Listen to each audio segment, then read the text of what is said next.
Isang magandang araw po sa inyo lahat ng Sabado, latest weather update muli tayo, October 14, 2023. So bago po tayo magsimula, hihiling lamang po ako ng isang like at pakiusap ko po yan sa inyo bilang tulong na rin po sa ating YouTube channel.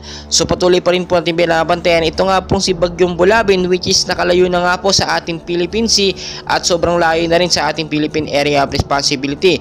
And as of now, wala na itong direktang epekto sa ating bansang Pilipinas. Makikita nyo naman yung kanyang naging direksyon ay tuluyan na itong lumayo.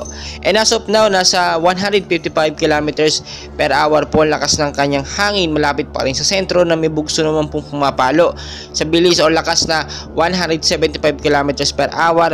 Pa-northwestward naman po sa bilis or kilos na 25 kilometers per hour. So wala na po itong direktang epekto sa ating bansang Pilipinas at hindi na ito dapat natin pangambahan.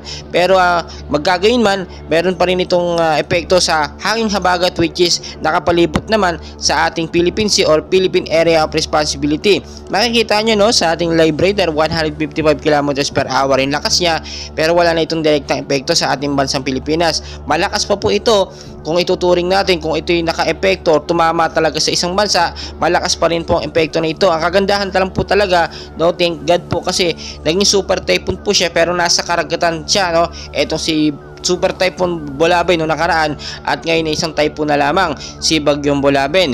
Pero magkagayon man, kahit wala po tayong binabantayan na bagyo, meron po tayo ngayong minomonitor na active low pressure area, which is meron nga pong estimated na 400 kilometers west of Puerto Princesa City, Palawan. So makikita nyo naman sa ating pinaka-live radar, ito po yung nagbibigay ng ilang pag-uulan, madalas po tuwing hapon at inaabot pa minsan hanggang sa gabi.